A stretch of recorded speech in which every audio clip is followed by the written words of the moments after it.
Hello, this is Katie, and thank you for joining me on the My Senses, My Space podcast. And today I wanted to talk about the sense of trust. And this can be a tactile sense. This can be one of your senses, because when we see people that we trust, when we feel a hug from someone we trust, when we feel that we're in an environment that we trust, it very much calms us, and it calms our anxiety and stress. And so, but our senses in that sense are more identifying what is around us that makes us want to trust what is in front of us. It's familiar, it's comforting, it feels really good. But I also wanted to venture into more of the thought process of what are those factors of trust, and how can we cultivate that within ourselves and with other people. So I found this graphic that listed these 6 areas that kind of compose trust, and I found this kind of really interesting. So I wanted to talk about each one, and I feel like each one of these can relate outwardly to others and inwardly to ourselves. So the first one is sincerity. So is there this sincere notion coming across? Is there seriousness to what you're thinking, what you are communicating to others? This kind of honesty that is coming through, that you're taking it very seriously into heart. Is that an ingredient to things? Another one is reliability.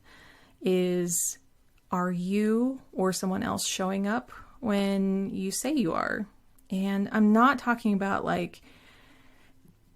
there can be a lot of shame put into showing up on time. Because I used to be late for everything for the longest time. I had a horrible sense of what time was, and I'd constantly be 5 to 15 minutes late for many, many things.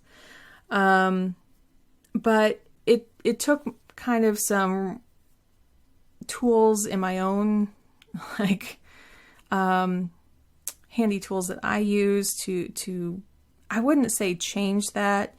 I still have not a great sense of time, but I recognize that if I just add a whole bunch of time, it works for me. If the commute's going to be 20 minutes, I go at least 40 minutes. But are you saying you'll be there for someone and really showing up in their hour of need? Are you showing up for yourself when you're I want to stick to a promise I made myself? And that kind of goes into the next one of commitment. Do you stay committed to your own goals, your own things that you want to accomplish in life? And again, I'm not talking about you can start a goal and then find out it's not for you and let that go. That's fine. Say goodbye to it. I think we know when something is feels really right to us and we still want to pursue it, or if it just feels wrong. Are you committed to other people, in your family? Are you saying hey, I'm here for you in the capacity that I can be? Is it something long-term, or is it something that you need to wrap up? Maybe it's a friendship that you need to wrap up because you can't stay committed to that. Another one is integrity. This kind of ties in with sincerity, but there has to be a full kind of honesty with everything. So sincerity is just more of taking things really real and serious. But integrity is just having that transparency, that honesty, and being open and saying, this is the facts of it. This is what I can do, and this is what I can't do. And sometimes we have to face that with chronic illness of my body used to do this. It can't anymore, or it can only do a percentage or a fraction of that. And when you are really honest with yourself and others about that, there are people who can step up and help out with that, or you find different ways of doing things and everyone accepts that, well, that's just how it's going to be from now on. There's no shame in it. There's no guilt in it. That's just our capacity. Another one is consistency. So to me, that's very similar to reliability, but consistency is also like a pattern. Like, are you tending to things with a routine? Are you tending to things with a certain frequency of, like, I do this every morning. I showing up for other people every single day, or is it once a week? Are you showing up to therapy appointments consistently? Are you showing up with drinking water for yourself consistently? Are you there for, if you have a child, are you showing up and helping them with homework on a consistent schedule? And the last one is competence. So to me, this is something about, and I'm taking a beat just to think about this, because when I think of competence, there's also a big part of this is saying, I can't do certain things. So competence is, am I versed in providing this? Is this something I can provide? Is this something that I can provide myself? Is it something that I have experience in? Or is this brand new to me?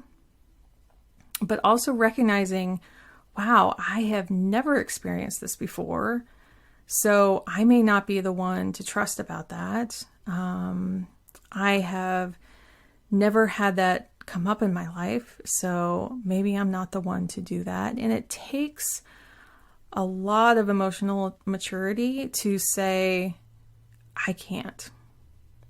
It's not I won't. I won't is a totally different statement. The I can't means I know my own limitations. I know where my boundaries are. I know that I am human, and I've only had a limited set of experience in this life, and this is what I can do. And this is what I can bring to a relationship, and this is what I can bring to myself. And it doesn't mean you can't acquire more competencies. Like, really, you can over time, and to pursue new avenues and to learn new things, and then you add on to your competency, which then leads to more trust, right? So trust in yourself, and then trust that you can provide that for others. Yeah, it's just really powerful. So when you look at all of these things together and think about the people that you trust most, how would you identify these parts? And I'm going to read them again. How would you identify these as areas that you find these relationships feel very trustworthy? So sincerity, reliability, commitment, consistency, integrity, competence. So think about those ingredients, and it doesn't have to be 100% all of those to create 100% of trust. Like, none of this is 100%. This is all gray areas. These all have different measurements, and the measurements are all internal. They're all what you feel is most important and what you feel is important for your other relationships. But I do find it very important for me to trust myself. And so I look at these things as like, if I can trust myself with these types of things, I can trust that I can be trustful to others. That's where I fully come from. So I hope that helps. And let me know what your thoughts are about these different ingredients to trust. And what does that mean? And what does that feel like in your body when you know you trust? Is that a gut feeling? Is it that you feel more expansive in your chest and your heart? or that you just know in your gut, like, this is the right thing to do.